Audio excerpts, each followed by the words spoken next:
Entendez tous l'appel, adorez l'Éternel, vous familles de la terre, célébrez ce que Dieu a fait, dites-le fort, encore plus fort, annoncez ce que Dieu a fait, dites-le fort, louez son nom, que la terre se réjouit, car le Seigneur est vaste et grand, et l'amour envoyé du haut des cieux, le Fils de Dieu, pour nous est mort, ressuscité, il vit encore, dites-le fort, encore plus fort, annoncez ce que Dieu a fait, dites-le fort, louez son nom, que la terre se réjouisse, car le Seigneur est fort et grand, et l'amour envoyé du haut des cieux, le Fils de Dieu, pour nous est mort, ressuscité, il vit encore, dites-le fort, encore plus fort, annoncez ce que Dieu a fait, dites-le fort, louez son nom, que la terre se réjouit, car le Seigneur est dans son nom, retentit de la nature, un chant jaillit, car il vient juger la terre avec justice et vérité. Dites-le fort, encore plus fort, annoncez ce que Dieu a fait. Dites-le fort, louez son nom, que la terre se réjouit, car le Seigneur est à vous. Dites-le fort, dites-le fort, encore plus fort, annoncez ce que Dieu a fait. Dites-le fort, louez son nom, que la terre se réjouisse, car le Seigneur est. Une dernière fois, dites-le fort, encore plus fort, annoncez ce que Dieu a fait. Dites-le fort, louez son nom, que la terre se réjouisse, car le Seigneur est. Que la terre se réjouisse, que la terre se réjouisse, car le Seigneur est. Que la terre se réjouisse, car le Seigneur est. Amen.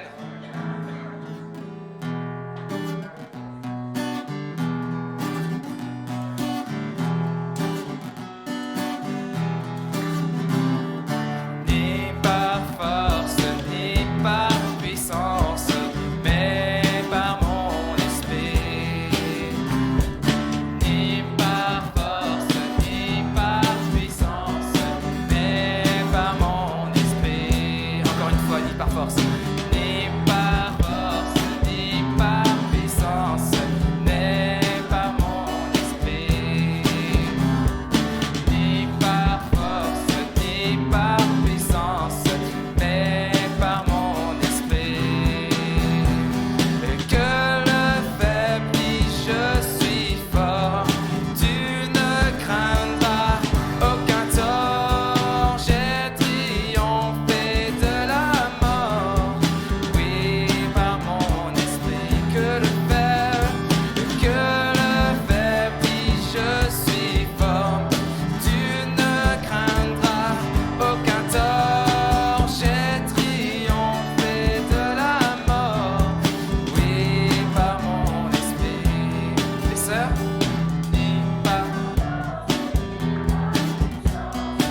personne, ni par force, ni par force, ni par puissance, mais par mon esprit. Ni par force, ni par puissance, mais par mon esprit. Ensemble que le faible dise. Que le faible dit je suis fort. Tu ne craindras aucun tort. J'ai triomphé de la mort. Oui, par mon esprit que le faible. Oui, que le faible dit je suis fort. Tu ne craindras aucun tort. J'ai triomphé de la mort. Oui, par mon esprit. Oui, par mon esprit. Oui, par mon esprit. Amen. Est-ce que vous vous êtes rendu compte des paroles que vous dites? Ni par force, ni par puissance, mais uniquement par l'Esprit de Dieu. Et Jésus a dû suivre les recommandations de son Père. Dans le jardin de Gethsémane, il aurait pu intervenir et dire à des anges d'intervenir, mais non. Par l'Esprit de Dieu, par la prière, par la recommandation du Saint-Esprit, je ferai ce que mon Père me recommande. Et il a été jusqu'au bout, pour chacun d'entre nous. Alors que la gloire de Dieu puisse s'élever. Amen. Que le nom de Dieu soit élevé. Jésus, que ton règne vienne. Jésus, que ton règne vienne, ta volonté soit faite en nous. Jésus, nul n'est comparable, Sauveur admirable, révèle ton amour. On reprend Jésus, que ton règne vienne. Jésus, que ton règne vienne, ta volonté soit faite en nous. Jésus, nul n'est comparable, Sauveur admirable, révèle ton amour. Roi des cieux, viens vers nous. Roi des cieux, viens en nous. Que ta gloire brille comme en plein midi. Roi des cieux, descends. Roi des cieux, viens pour nous. Qui tiendra devant nous? Car ton nom puissant nous rend triomphants. Roi des cieux, descends.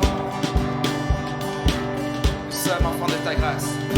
Nous sommes enfants de ta grâce, sauvés pour ta gloire.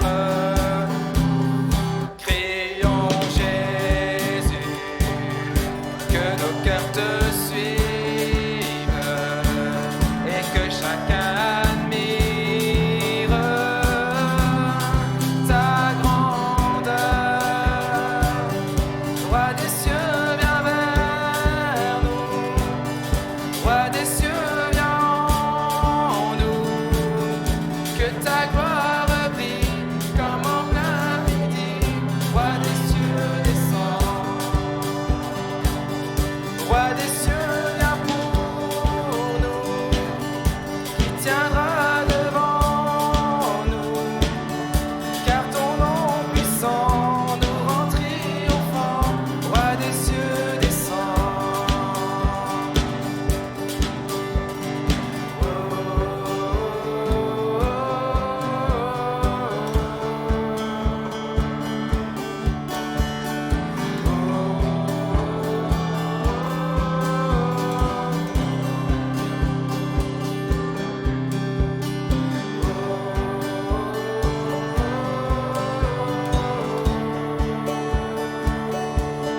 Seigneur, encore aujourd'hui, le chemin est ouvert.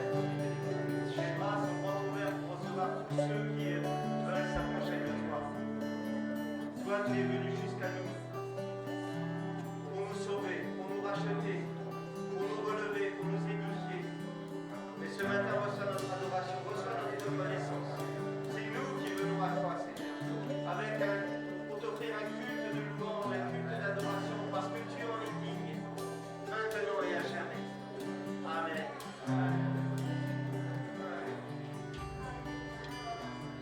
Alléluia.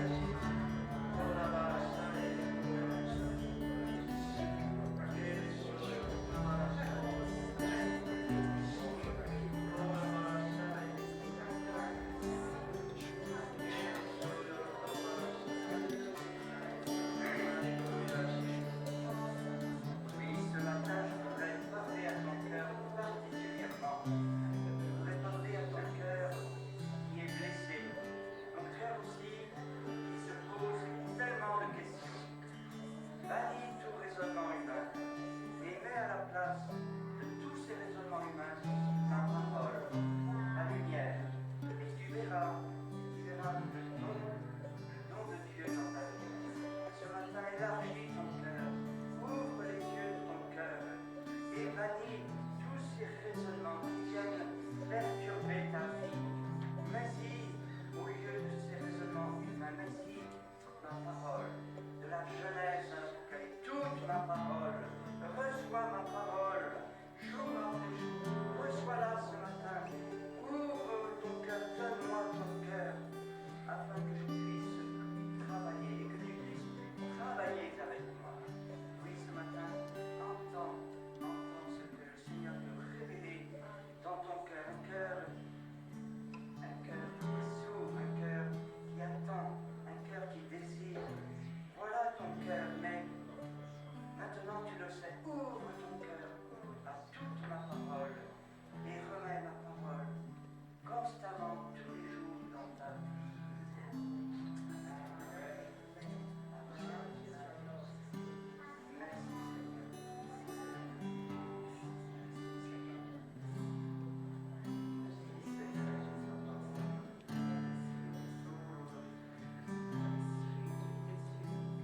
Nous avons soif de plus.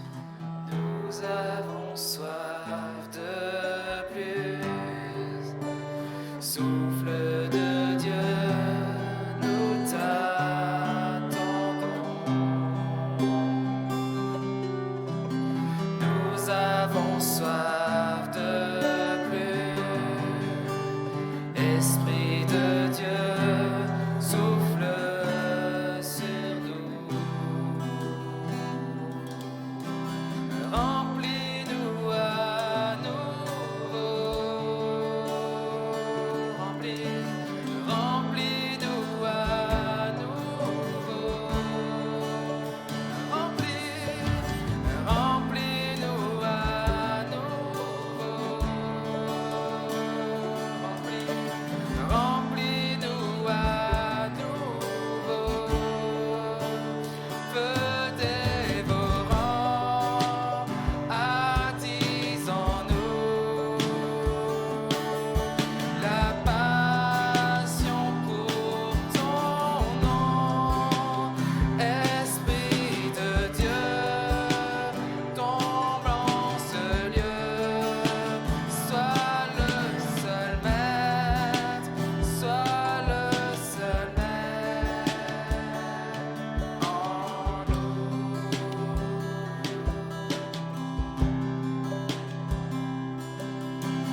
Viens comme un vent violent, nous revêtir de ta puissance.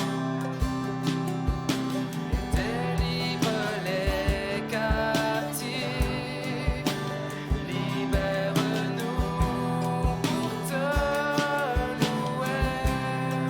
Viens comme un vent violent. Viens comme un vent violent, nous revêtir de ta puissance. Délivre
mets en nous, dans chacun de nos cœurs, la passion pour ton nom.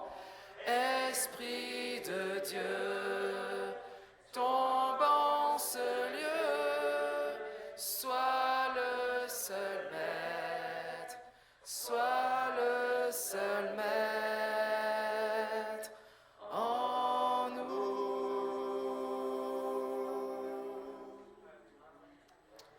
Alléluia.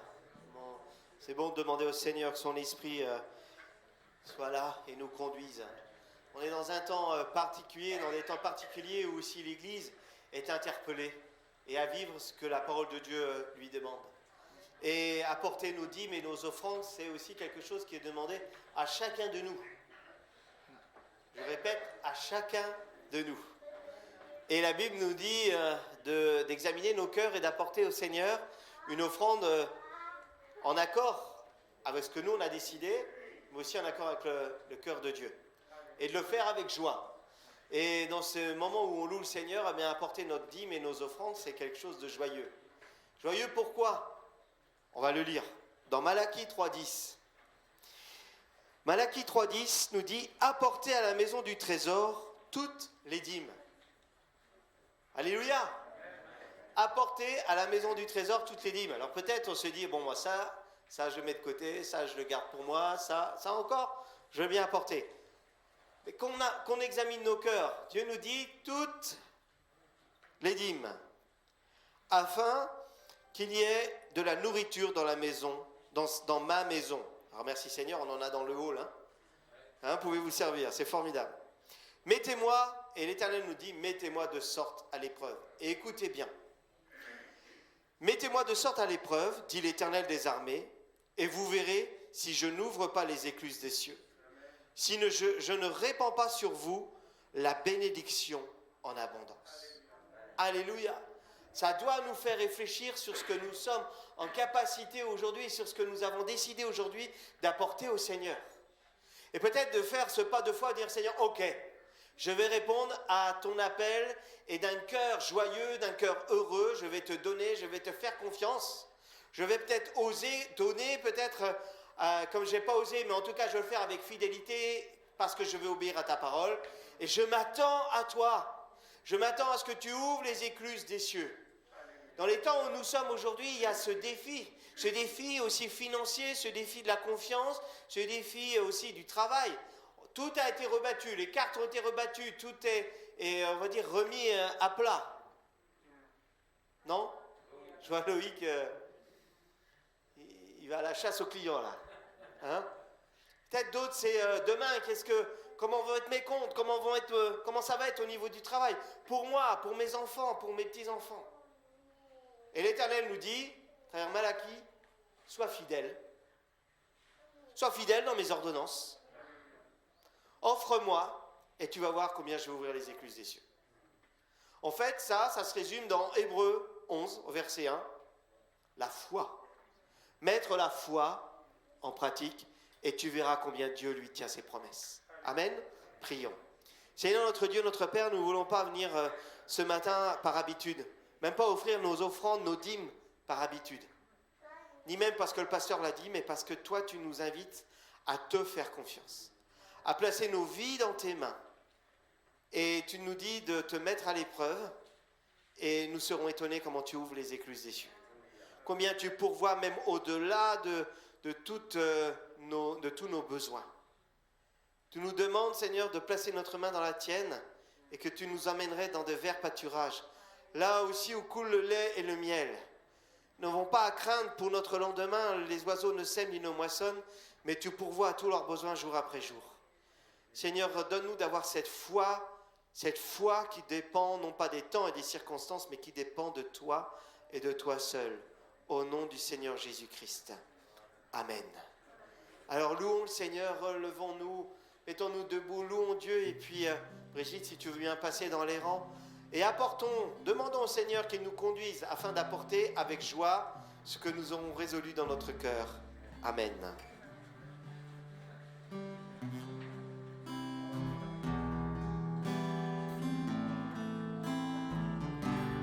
Nous te rendons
car tu es grand. Seigneur, tu fais des merveilles, nul n'est comparable à toi. Nul n'est comparable à toi, car tu es grand. Seigneur, tu fais des merveilles, nul n'est comparable à toi. Nul n'est comparable à toi. Nul n'est comparable à toi.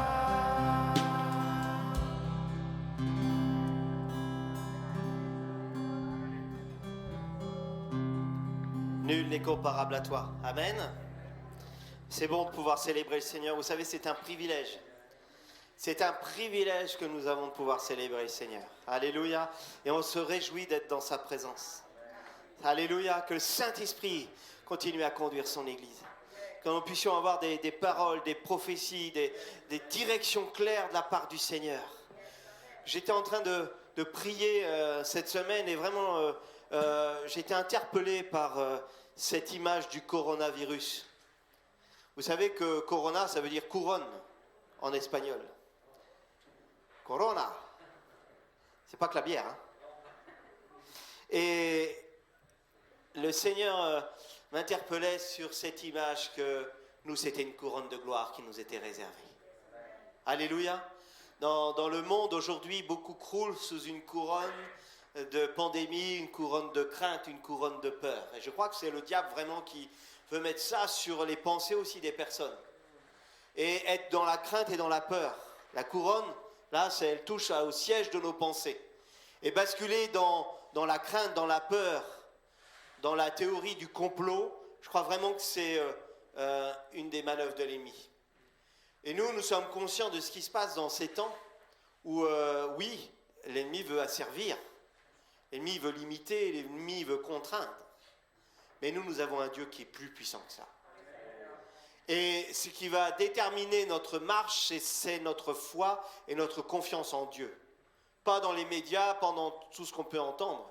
Et vous savez, les pasteurs sont bien conscients de ce qui se passe. Tous les lundis, en France, ils prient pour que nous puissions continuer à libérer la prière, la parole de Dieu, la louange dans notre pays. Ma plus grande peine aujourd'hui n'est pas qu'on soit à 2 cultes, merci Seigneur, 3 cultes quand il y a les enfants, mais c'est qu'aujourd'hui on ne puisse pas être sur les marchés pour évangéliser. Ma seule peine, elle est là.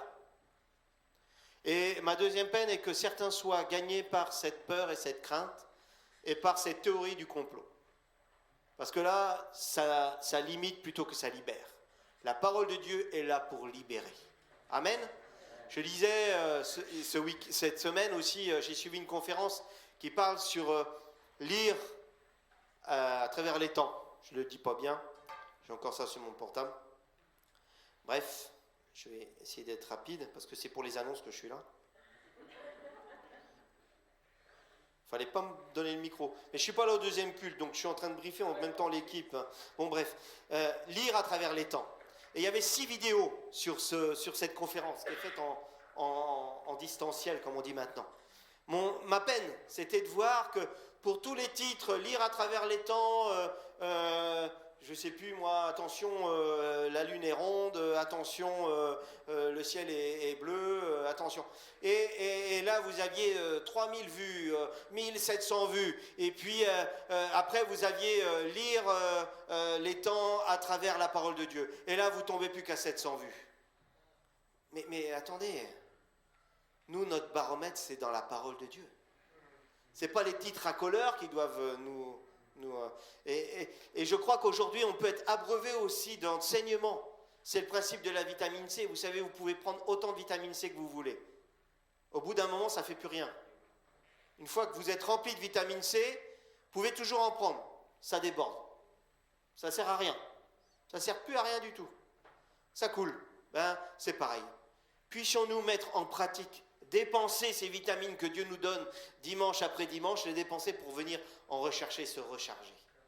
La parole de Dieu que nous annonçons ici, nous la soumettons à l'Esprit de Dieu, nous la soumettons aussi au conseil et nous la soumettons à chacun de vous afin d'examiner que ce que nous apportons est conduit par l'Esprit de Dieu et la parole de Dieu qui nourrit l'Église AEB Saint-Malo.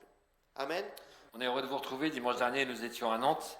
Et dimanche prochain, on sera à Plouermel avec l'assemblée de Pascal et d'Isabelle pour aussi apporter la parole. Et on a un petit break aujourd'hui avec vous et ça nous fait chaud au cœur. Et je voulais remercier l'équipe de louange. On voit aussi qu'il y a des évolutions et des progrès parmi vous et ça nous réjouit vraiment de voir aussi ce temps.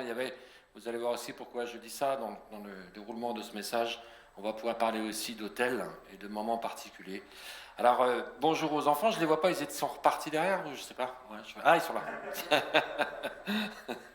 Super, et on voulait aussi saluer les personnes qui nous suivent et qui nous entendront et qui nous écouteront aussi plus tard sur Internet, en distanciel comme on dit. Alors, je ne vais pas conclure sur le sujet qu'on a abordé depuis 2 mois, qui est sur le fait de bâtir mon église, la parole de Christ, qui nous a dit ça, mais je vais essayer déjà de faire une petite synthèse.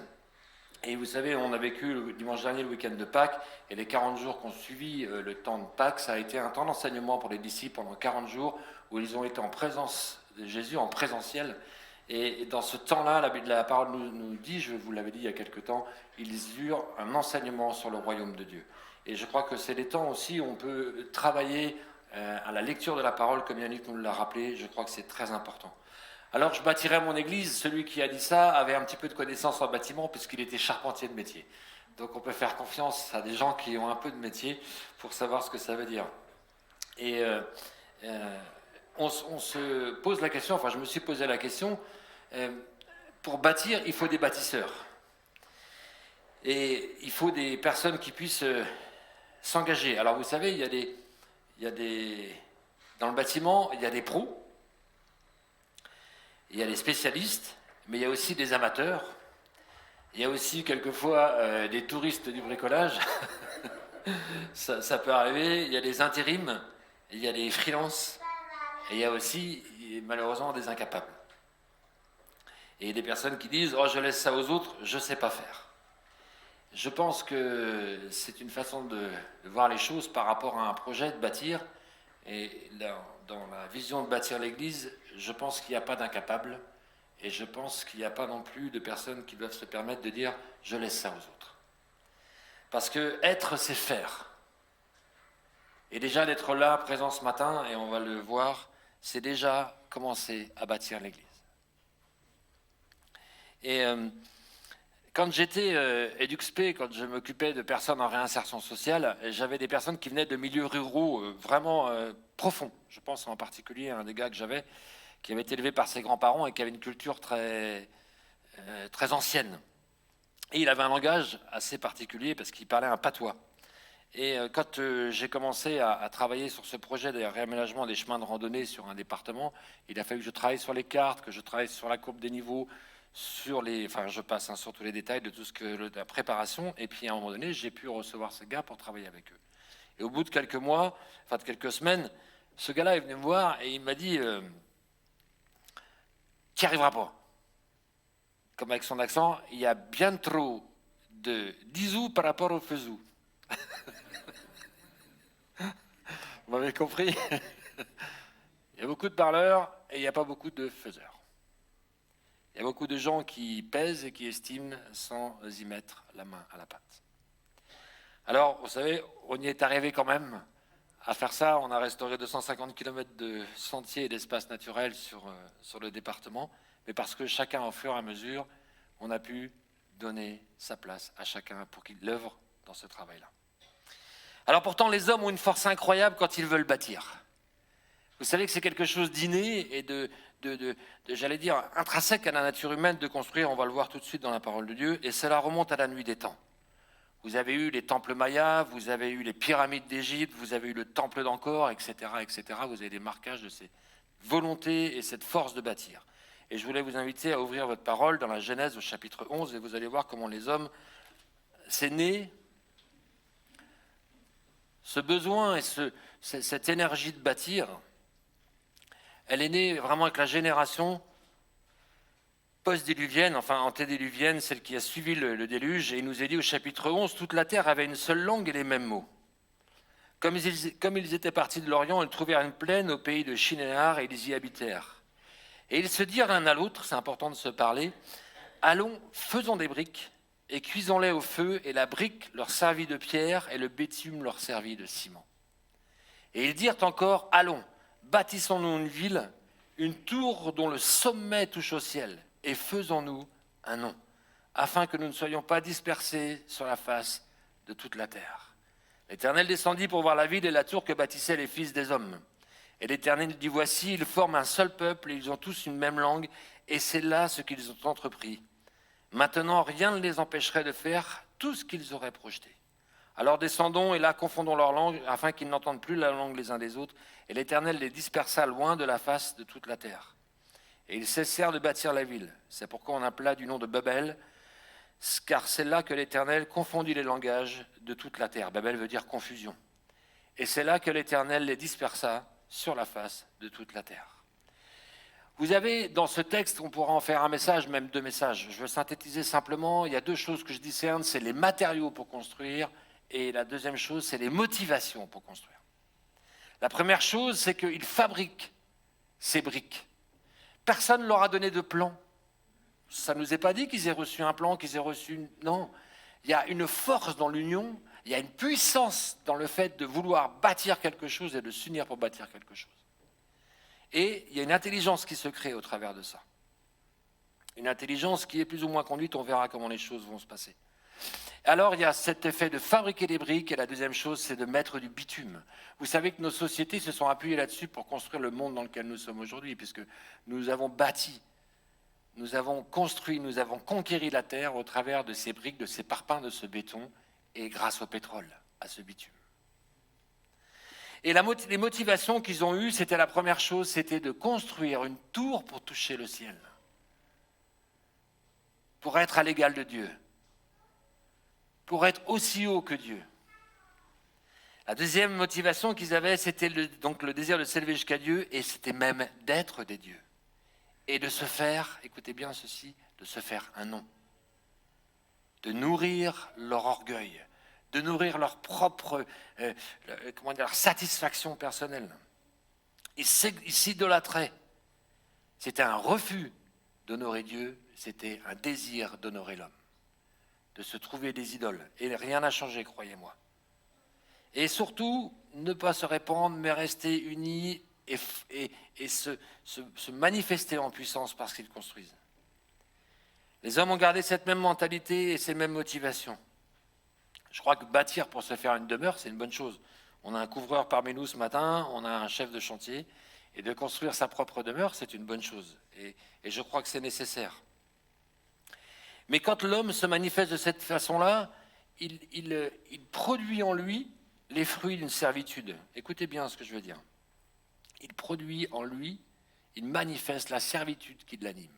Vous verrez ensuite, j'ai fait une petite déclinaison avec les 3 S, et ça commencera par la servitude. Je vous invite à lire un autre texte, parce que je crois que bâtir, c'est aussi dans la volonté de Dieu. Mais pas de la même façon. On va aller dans le texte d'Exode, au chapitre 20, et au verset 24. On peut commencer au verset 22, si vous voulez. Le contexte de ce qui nous est rappelé, Moïse a reçu les 10 commandements, et il a une rencontre avec Dieu particulière. Et au verset 22 du chapitre 20, il nous est dit, « L'Éternel dit à Moïse, tu parleras ainsi aux enfants d'Israël. Vous avez vu que je vous ai parlé depuis les cieux. Vous ne ferez point de dieux d'argent ni des dieux d'or pour me les associer. Vous n'en ferez point. Par contre, il lui dit, tu m'élèveras un autel de terre sur laquelle tu offriras des holocaustes et des sacrifices d'action de grâce, tes brebis et tes bœufs, partout où je rappellerai mon nom. Je viendrai à toi et je te bénirai. Si tu m'élèves un autel de pierre, tu le bâtiras point de pierre taillée, mais en passant ton ciseau sur ces pierres, tu les profanerais. Tu ne monteras point à mon autel par des degrés, par des marches, par des niveaux, afin que ta nudité ne soit pas découverte. Dieu manifeste à Moïse son désir de s'associer avec lui pour construire quelque chose.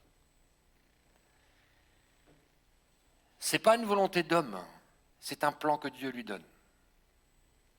Et le plan qu'il lui donne à Moïse, c'est de ne pas construire un bâtiment, mais c'est de construire un autel. C'est de construire un autel pour qu'il puisse lui offrir des sacrifices. Pourquoi il lui demande ça? Parce qu'il lui dit, partout où je rappellerai mon nom, pour que mon nom soit honoré dans ce lieu, pour que tu puisses avoir un lien avec moi, non pas pour élever ton nom, non pas pour bâtir et glorifier ton nom, mais pour qu'au moment où tu bâtis avec moi, mon nom soit honoré. Alors il lui dit ceci, il lui donne une promesse, alors je viendrai à toi et je te bénirai. Il parle de lever un autel de pierre et il lui dit, on verra dans la suite par rapport au fait de bâtir l'église, que ces pierres ne doivent pas être taillées par l'homme.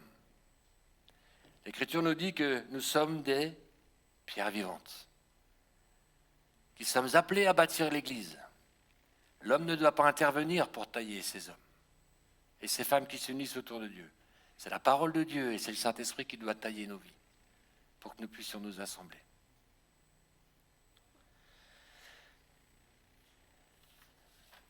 Alors je bâtirai mon église. Elle n'est pas faite de main d'homme, elle n'est pas assemblée, comme je disais, avec du bitume. Qu'est-ce qui assemble les pierres dans l'Écriture? Qu'est-ce qui nous est dit? Quel est le lien qui unit les pierres? Est-ce le bitume? Il nous est dit, c'est à l'amour que nous aurons les uns pour les autres, que l'on verra que nous sommes enfants de Dieu. Des pierres qui ne sont pas taillées par des mains d'hommes, mais qui sont pas taillées par la parole de Dieu et par l'Esprit de Dieu. Et le lien qui unit ces pierres et qui bâtit l'autel, où le nom de Dieu sera honoré, comme ce matin au travers de la louange, quand vous étiez tous en train de louer, comme des pierres vivantes, qui s'étaient assemblées pour manifester et pour former un autel, pour glorifier le nom de Dieu. Vous êtes avec moi? C'est pour ça qu'il nous est dit que nous sommes des pierres vivantes. Nous formons un temple saint. Quand nous nous réunissons, il se passe quelque chose, parce que Dieu a dit que là où deux ou trois sont réunis en son nom, je suis au milieu de Dieu. Et nous apportons à ce moment-là des sacrifices de louange et d'adoration, de reconnaissance, et nous élevons nos prières vers Dieu. Et cet autel et ce sacrifice qui est là est sanctifié par le sang de Christ. Il est lavé, il est purifié pour que ces prières montent jusqu'au ciel. Et que Dieu puisse nous faire goûter la puissance et la bénédiction de son nom. Je bâtirai mon église. Alors j'ai fait une règle des 3 S. S3 si vous voulez, c'est pas une référence de voiture. Hein. Mais la première référence, le S, c'est la servitude. Il y a quelque chose dans le service qui peut devenir ou qui semble être une servitude. Une forme d'obligation, une forme de rigueur, une forme de quelque chose qui nous, soit qui nous contraint, soit qui nous retient. Nous avons des servitudes qui sont liées à notre nature esclave, qui souhaitent honorer l'homme, qui souhaitent bâtir des choses en son nom. Des servitudes d'esclavage, des servitudes de peur, des servitudes de crainte, des servitudes de dépendance, des servitudes de complexe, de servitude de doute, d'incapacité. Je ne sais pas quelle est votre servitude, mais je crois que vous la connaissez. Et je crois que Dieu la connaît aussi. Alors je crois qu'un homme qui a rencontré le Seigneur ou une femme qui a rencontré le Seigneur, il y a quelque chose qui se produit en elle. Et nous allons le lire dans Galates 5, venez avec moi.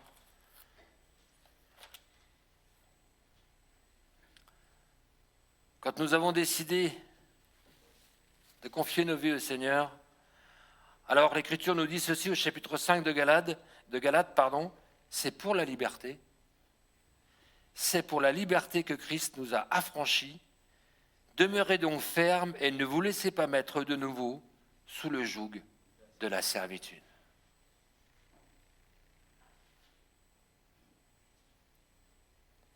Romains 8,15 nous dit ceci. Ah, c'est dans Romains 8,15, pardon, excusez-moi. Romains 8,15, j'étais parti ailleurs. Car l'Esprit, verset 14, car tous ceux qui sont conduits par l'Esprit de Dieu sont fils de Dieu. Et vous n'avez point reçu un esprit de servitude. On ne peut pas construire le temple, on ne peut pas construire l'Église avec un esprit de servitude.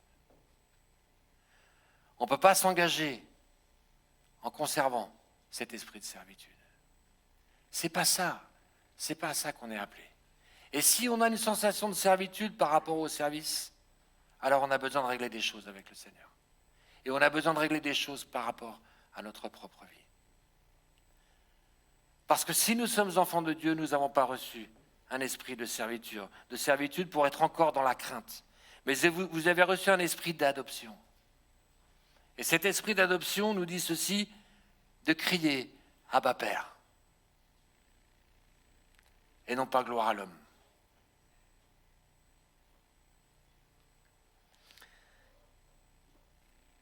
Je crois que dans cet Abba Père, c'est offrir des actions de grâce, c'est des louanges, c'est de manifester l'amour. C'est de trouver dans cet Abba Père la force de commencer à rentrer dans son service. De manifester de l'aide, de manifester des dons, de manifester son don dans aussi, comme disait Yannick aussi, dans la dîme et dans les offrandes, dans toutes les dîmes, dans tout ce que nous possédons, dans notre temps, dans notre santé, dans notre intelligence, dans nos capacités. Le deuxième S, c'est celui de service. De servir celui qui nous a sauvés. C'est se mettre au service. De faire des choses, vous savez, quand deux personnes font la même chose, ce n'est pas la même chose. Je répète, quand deux personnes font la même chose, ce n'est pas la même chose. Vous savez qu'est-ce qui différencie deux actions avec deux personnes différentes? C'est le cœur qu'on y met. On peut servir avec toujours un esprit de servitude, en ronchonnant, en disant que c'est bon, il y a ci, il y a ça, etc. Et puis il y a aussi cet esprit de service qui fait qu'on rentre dans l'adoration, dans la louange et dans la liberté. Faire la même chose, ce n'est pas toujours la même chose. C'est cheminer pour commencer à se dire, voilà, je peux mettre des choses au service de Dieu. J'ai des choses et des talents à mettre au service de Dieu. Et il y a un troisième S qui est celui de serviteur. Quel que soit le service. Je crois que, au fur et à mesure du cheminement avec le Seigneur, notre âme doit gagner un espace de servante ou de serviteur. Parce qu'il y a plusieurs services, mais un seul corps. Il y a plusieurs corps de métier, mais une seule bâtisse. Il n'y a qu'un architecte qui a laissé ses plans et ses directives pour qu'il y ait des services et des serviteurs. Alors il n'y a pas de petits ou de grands serviteurs, mais il y a des petits il y a des petites ou de grandes visions par rapport à l'Église.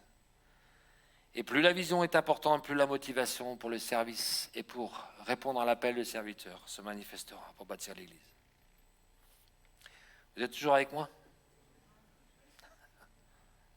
Alors qui sert et qui est serviteur?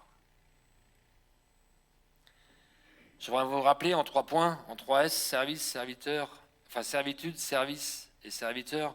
On peut aussi rassembler 3 points principaux pour l'Église, pour sa mission. La première, c'est aller, faites de toutes les nations des disciples. C'est la première des missions. La deuxième, c'est de prêcher l'Évangile.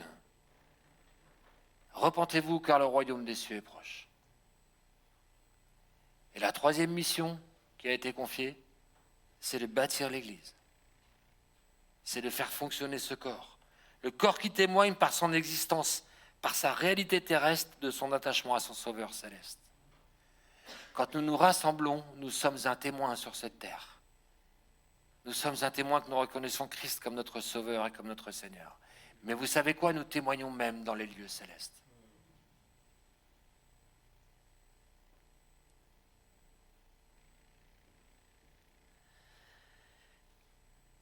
C'est à l'amour que l'on aura les uns envers les autres que le monde verra. Le ciment, le bitume, le collage ne peut être que là. Et ça fait 2000 ans que ce message résonne sur la terre et que l'Église se bâtit au travers d'un édifice spirituel, pierre vivante, d'âmes qui ont reçu la parole de vie et qui sont repentantes et qui veulent vivre en nouveauté de vie. Et la vie nouvelle en Jésus, c'est aussi de vivre l'Église. Je répète, la vie nouvelle en Jésus, c'est aussi de vivre l'Église. Parce que c'est quelque chose qui devient nécessaire, vital à la vie de l'enfant. Comment élever un enfant en dehors de sa famille? Comment vivre un enfant en dehors de sa famille? Pour retrouver une famille de substitution. Parce que la famille est déviante. Parce que la famille est malade. Il faut que l'enfant retrouve un noyau familial pour se construire. Bénissez vos familles pour ceux qui ont pu grandir dans des familles équilibrées. Bénissez même ceux qui ont pu des fois vous faire souffrir au travers de vos familles. Parce que ce matin, vous avez reçu une autre famille. Je crois qu'une rencontre avec Christ libère de la servitude et entraîne forcément la repentance et la confession des péchés. Et cette repentance et cette confession nous entraînent à chercher un enseignement, à persévérer pour nous entraîner vers le service. Vous savez, il y a un texte qui est fondateur, je crois, pour savoir où nous en sommes dans notre propre vie. Dans le chapitre de Jean, dans le chapitre 21 du livre de Jean, il nous est dit ceci au verset 15. Après qu'ils eurent mangé, Jésus dit à Simon-Pierre, « Simon, fils de Jonas, m'aimes-tu plus que ceci ?» Et lui répondit, « Oui, Seigneur, tu sais que je t'aime. » Et Jésus lui dit, « Paie mes brebis. »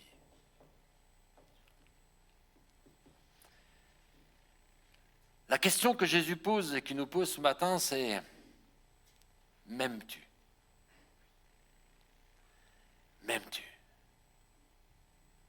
Parce que dans la réponse que Pierre va donner à Jésus, en lui disant « Oui, je t'aime, Seigneur », alors immédiatement, Jésus lui confie un service et lui confie une mission et l'appelle comme serviteur. Paie mes brebis, occupe-toi de mon église, sers dans mon église. Alors Jésus va lui poser 3 fois la question. Et je crois qu'il va nous la poser 3 fois. Parce que quand une question est posée 3 fois, elle nous laisse un espace-temps pour y répondre. Elle nous laisse le temps de mesurer que la réponse que nous allons donner va nous engager dans quelque chose, va nous appeler dans quelque chose. Alors Loïc, m'aimes-tu ? Mettez votre prénom.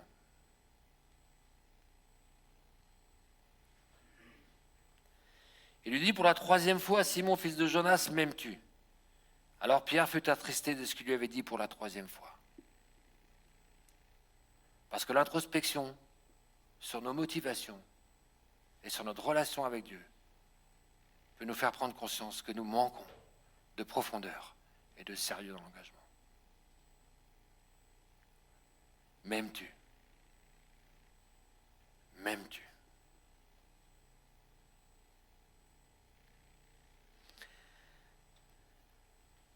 Jésus va plus loin avec ses disciples. Il va même au, vous savez, Marignan, vous vous souvenez, pour ceux, les anciens, la date de Marignan, 1515. Ça, vous avez retenu. Donc vous retiendrez facilement Jean 1515. Chapitre 15, verset 15, il nous dit ceci, « Je ne vous appelle plus serviteur. » Il va plus loin. Il va encore plus loin. Parce qu'au moment où on a la conscience d'être serviteur, de rentrer dans la mission et de lui dire « Je t'aime et je veux te servir. » Oui, Seigneur, tu sais que je t'aime. Alors il dit ceci, « Je ne vous appelle plus serviteur, parce que le serviteur ne sait pas ce que fait son maître, mais je vous ai appelé ami. »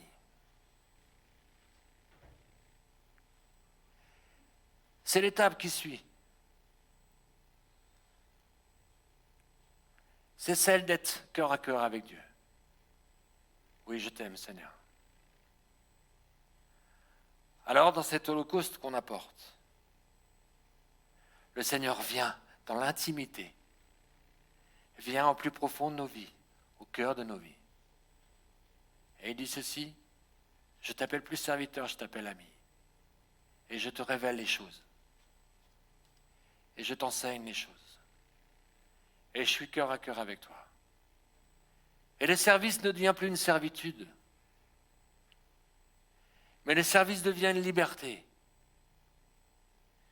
Et dans cette liberté de devenir serviteur, le Seigneur nous guérit, nous lave et nous fait cheminer dans le service pour nous purifier. Alors je voulais vous demander pardon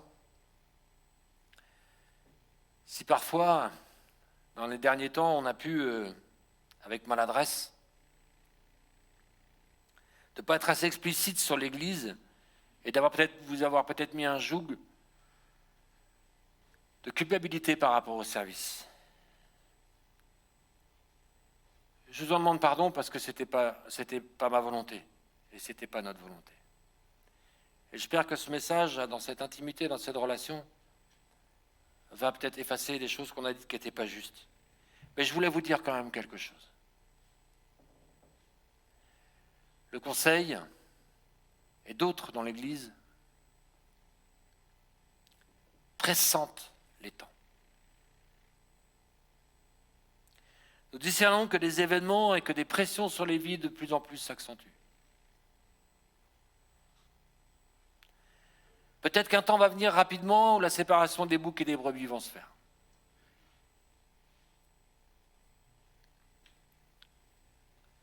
Et nous voyons des gens qui avaient des talents et des libertés reprendre des jougs de servitude. Qui les détournent.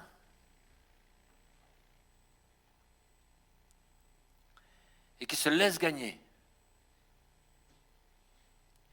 Non plus pour honorer seul le nom de Dieu, mais pour honorer, je crois, une mentalité de Babel. Alors la tristesse de voir tant de trésors, de dons, de qualité de vie qui se perdent dans ces choses-là, peut-être qu'on a essayé d'alerter, peut-être maladroitement. Mais je voulais quand même le faire ce matin. Vous demandez pardon pour ça. Mais vous rappelez aussi que il y a une joie dans l'œuvre, il y a une joie de servir, mais il y a aussi une souffrance. Le disciple n'est pas plus grand que son maître. Mais je crois qu'on a cette voyant qui s'est allumé, parce que l'Écriture nous dit ceci, parce que l'amour du plus grand nombre se refroidira. Vous vous souvenez de l'histoire du bitume avec les briques? Vous vous souvenez que les pierres vivantes que nous sommes pour édifier l'Église, le lien qui nous unit, ce qui nous colle les uns aux autres, c'est l'amour. Et quand l'amour se refroidit, les pierres se détachent du mur. Le ciment n'a plus d'effet. Et ce passage de l'Écriture dans Matthieu 25 est précédé par tout le chapitre 24 qui annonce des temps difficiles pour l'humanité et pour l'Église. Et un des témoins de ces prémices de difficulté sera que l'amour du plus grand nombre se refroidira. L'amour pour le service, l'amour pour Dieu, l'amour pour son prochain. L'amour pour l'Église, pour la fiancée de Christ. Alors Hébreux 3, verset 15 nous dit ceci. Si vous entendez sa voix aujourd'hui, n'endurcissez pas vos cœurs. N'endurcissez pas vos cœurs.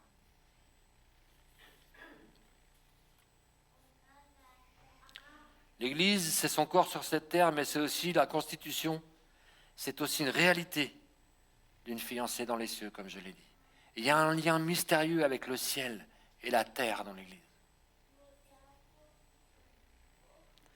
Quelle vision! Quelle vision de l'Église!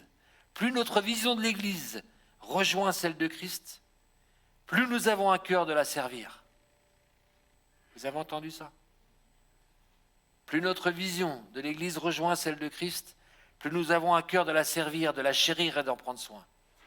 Plus notre vision s'éloigne de celle de Christ, moins nous avons envie de la chérir, moins on a envie d'en prendre soin, plus elle est facilement critiquable,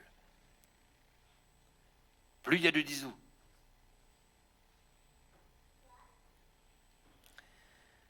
Elle fait partie de notre vie, elle fait partie de notre nouvelle vie. Et j'ai écrit ça, et Valérie, on s'est dit ça aussi. Elle fait partie de notre âme. Et elle fait partie de notre cœur. Elle fait partie intégrante de notre vie. Vous faites partie d'une façon intégrante de notre vie, de notre âme. Elle a de nous l'Église, mais on a aussi d'elle. On est un petit bout d'elle.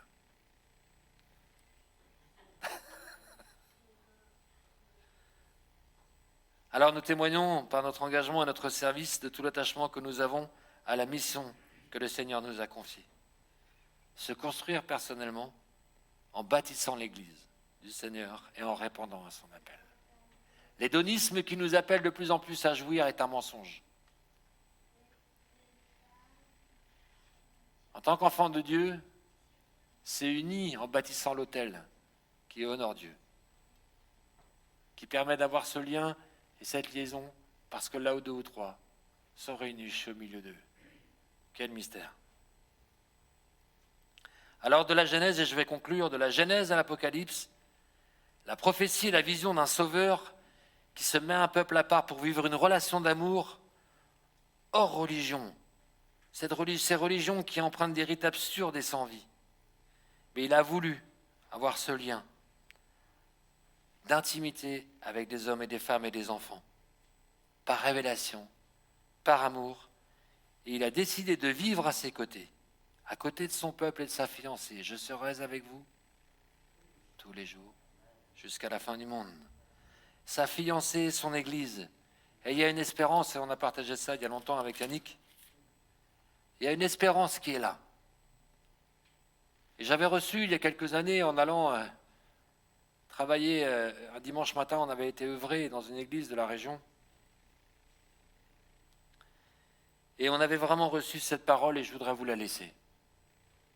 C'est une parole extraordinaire d'espérance. Dans Matthieu 25, au verset 23, il est dit ceci, parce qu'il a confié des talents. C'est la parabole des talents. Alors à certains, il a confié un talent. C'est peut-être, on va dire, l'intérim, ou c'est peut-être le freelance, ou c'est peut-être celui qui se pense incapable.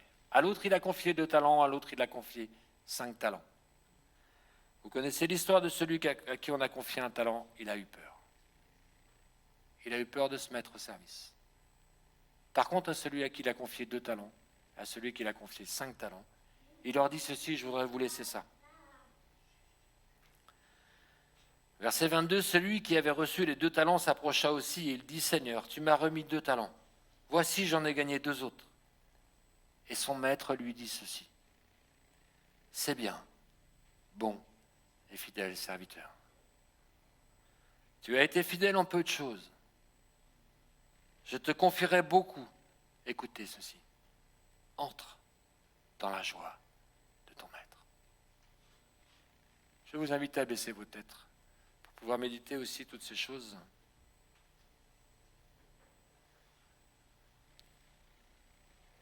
Quelle parole de Dieu. C'est bien, bon et fidèle serviteur. Tu as été fidèle en peu de choses. Alors je te confierai beaucoup. Entre dans la joie de ton maître. M'aimes-tu? M'aimes-tu? M'aimes-tu? Aimes-tu mon plan?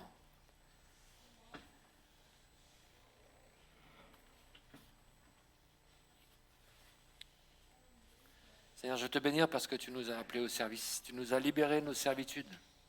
Et s'il y a encore des choses qui en nous doivent être libérées, Seigneur, je te prie vraiment que nous puissions nous repentir. nous puissions t'apporter ces choses,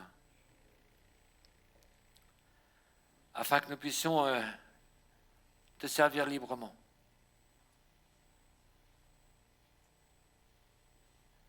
Que les servitudes soient brisées dans le nom de Jésus. Que les choses soient libérées. Que les faux raisonnements soient brisés. Que le raisonnement du Saint-Esprit vienne sur nous. Que la révélation vienne sur nous. Comme dans ce chant ce matin, qui nous invitait à te prier pour que tu puisses descendre sur nous. Alors Seigneur, merci encore d'augmenter notre révélation. Et je te prie de nous renouveler dans notre amour pour toi, de nous renouveler dans notre espérance, d'avoir des paroles qui nous restent à cœur et que nous puissions avoir aussi cette joie, tous et toutes, de pouvoir être accueillis comme des bons serviteurs, parce que nous voulons être dans la joie de notre Maître. Nous voulons pouvoir être dans les danses et dans les rires, après les larmes et après les efforts. Alors Seigneur, merci. Merci pour tout ce que tu nous accordes au travers de ton enseignement. Amen, Seigneur.